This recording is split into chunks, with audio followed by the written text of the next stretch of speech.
Values Education 7, Quarter 4, Learning Competency 3B.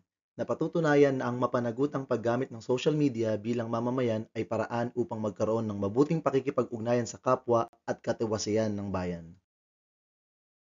Mayroong iba't ibang social media platform at bawat uri nito ay may kani-kaniyang specialty. Narito ang iba't ibang gamit ng social media para sa mga user nito. Education and information. Mahalagang kasangkapan ng social media sa pagkatuto.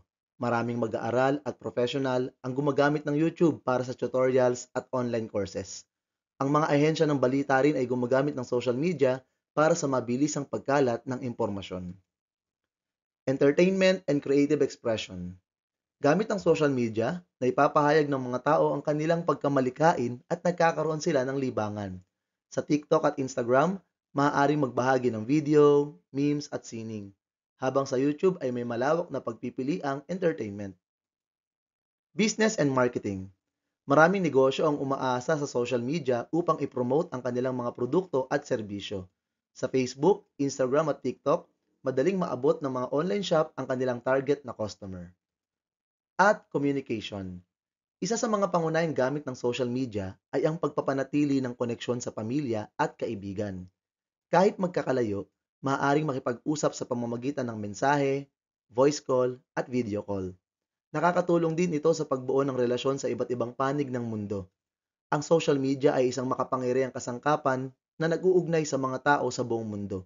Gayunpaman, kung paano natin ito ginagamit ang siyang nagtatakda kung ito ba ay nagpapalakas o nakakasira ng ating mga relasyon. Sa pamamagitan ng responsabling paggamit nito, mapapalalim natin ang ating koneksyon sa pamilya, kaibigan at maging sa komunidad.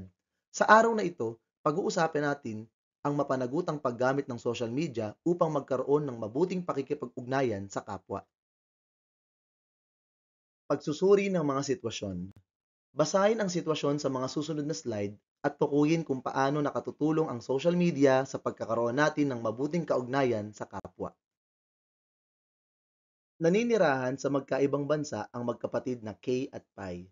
Madalas silang magbahagian ng mga lumang larawan nila sa isa't isa at magkwentuhan tungkol dito. Paano nakatulong sa relasyon ng magkapatid na Kay at Pai ang social media? Matalik na magkaibigan sina Pichi at Ina noong sila ay mga bata pa. Subalit nawalan sila ng koneksyon sa isa't isa. Sa pamamagitan ng social media, muli silang nagkausap at nagkasama. Paano nakatulong kina Pichi at Ina ang social media? Mababa ka sa mga post ni Arman na siya ay may pinagdadaanang kalungkutan. Agad siyang kinausap ng kanyang mga kaibigan sa pamamagitan ng video call. Paano ginamit ng mga kaibigan ni Arman ang social media? Agad na nakalikom ng salapi ang isang online community upang tulungan ang mga pamilyang biktima ng sunog. Paano nakakatulong ang social media sa panahon ng sakuna? Dahil kasali si Artemis sa isang group chat na naglalaman ng maraming learning materials, mabilis at maayos niyang natatapos ang kanyang mga proyekto. Bilang mag-aaral, napapabilis ba ng social media ang iyong pagkatuto tulad na nangyayari kay Artemis? Ano nga ba ang mga papel na ginagampanan ng social media sa ating kaugnayan o relasyon sa kapwa? Sa panahon ngayon, hindi na hadlang ang distansya upang mapanatili ang ugnayan sa ating pamilya, kaibigan at mga mahal sa buhay. Ang social media ay isang mabisang kasangkapan na nagpapahintulot sa atin na manatiling konektado kahit nasa malalayong lugar tayo. Sa pamamagitan ng chat, video calls, at pag-update ng ating mga social media accounts, na ipaparamdam natin ang ating presensya sa isa't isa. Kapag tayo ay may mahal sa buhay na nasa ibang bansa o malayo sa atin, ang simpleng mensahe ng kumusta ka o isang video call ay maaaring magbigay ng saya at kapanatagan sa loob. Sa ganitong paraan, hindi natin nararamdaman ang lubos na pangungulila dahil patuloy tayong may interaksyon sa isa't isa. Halimbawa, ang isang estudyanteng nasa ibang bansa ay patuloy na nakikipag-ugnayan sa kanyang pamilya sa pamamagitan ng lingguhang video call upang manatiling malapit sa kanila, kahit na malayo sila sa pisikal na aspeto. Ang epektibong komunikasyon ay pundasyon ng matibay na relasyon. Noon, umaasa tayo sa sulat o tawag sa telepono upang mag-usap. Ngunit ngayon, sa pamamagitan ng social media, mas madali at mabilis ang pagpapahayag ng ating saloobin. Maaari tayong makipag-usap real-time, magbigay ng reaksyon sa isang post, o makipagtalakayan sa comment section. Isa rin itong paraan upang maunawaan natin ang damdamin ng iba. Halimbawa, kapag may isang taong nagbahagi ng kanyang pinagdaraanan sa social media, nagkakaroon tayo ng pagkakataong ipakita ang ating suporta at pagdamay sa kanya. Kahit simpleng mensahe ng pag-aalala o pagpapayo ay maaaring magbigay ng malaking epekto sa isang taong may pinagdadaanan. Halimbawa, isang kaibigan ang nagbahagi ng kanyang pinagdadaanan sa isang post at agad siyang sinuportahan ng kanyang mga kaibigan sa pamamagitan ng mga mensahe ng pagdamay at pagpapayo na nagpapalakas ng kanilang relasyon. Isa pang mahalagang papel ng social media ay ang kakayahan nitong pag-isahin ang mga taong may magkakaparehong interes at layunin. Maraming online groups at communities na nabubuo batay sa hilig, propesyon o adhikain ng mga tao. Sa ganitong paraan, nakikilala natin ang mga taong may kaparehong pananaw at nagkakaroon tayo ng pagkakataong makibahagi sa mga diskusyon at aktibidad na may kabuluhan. Sa pamamagitan ng social media, maaari tayong makilahok sa mga online forums, sumali sa mga discussion groups, o magtayo ng ating sariling komunidad kung saan ang bawat isa ay may natututuhan at naibabahagi. Halimbawa, ang isang book club sa Facebook ay nagsisilbing espasyo o space para sa mga mahihilig magbasa upang magbahagi ng kanilang opinyon sa mga aklat, bumuo ng bagong pagkakaibigan, at magtaguyod ng mas malalim na koneksyon sa kapwa mambabasa. Ang social media ay hindi lamang tungkol sa pagkakaroon ng kasiyahan, kundi pati na rin sa pagbibigay ng emosyonal, pinansyal o moral na suporta sa mga nangangailangan. Maraming pagkakataon kung saan nagagamit ang social media bilang plataporma upang tumulong sa iba. Sa panahon ng sakuna o trahedya, ang social media ay nagiging kasangkapan upang ipaalam sa iba ang sitwasyon at makalikom ng tulong mula sa iba't ibang tao.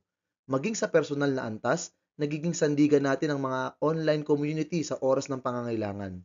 Halimbawa, isang fundraising campaign ang isinagawa online upang matulungan ang isang pamilyang nasalanta ng bagyo na nagpapakita ng sama-samang pagtutulungan at pagkakaisa sa gitna ng pagsubok.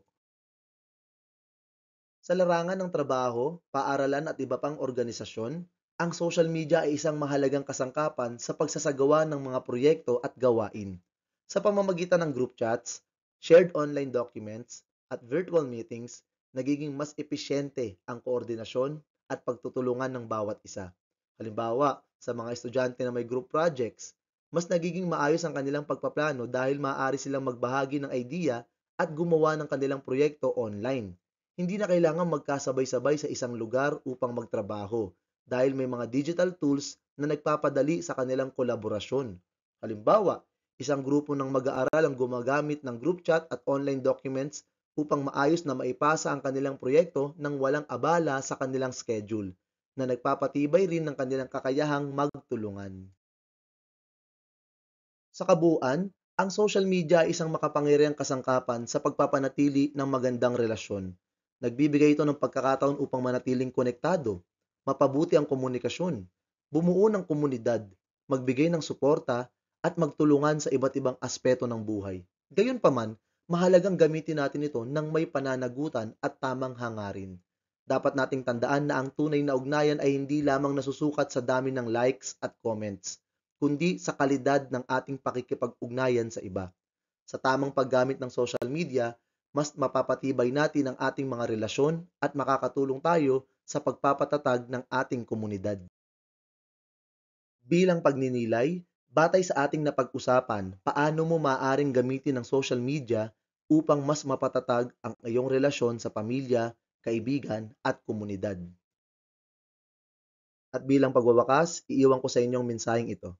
Ang social media ay isang makapangyarihang kasangkapan sa modernong panahon. Gamitin natin ito para sa kabutihan ng may pagsasaalang-alang sa dignidad ng kapwa at upang makabuo ng tunay at makabuluhang koneksyon sa iba. At dyan po nagtatapos ang ating aralin sa araw na ito. Naway may natutuwang kayo. Salamat po sa panonood at pakikinig. Paalam!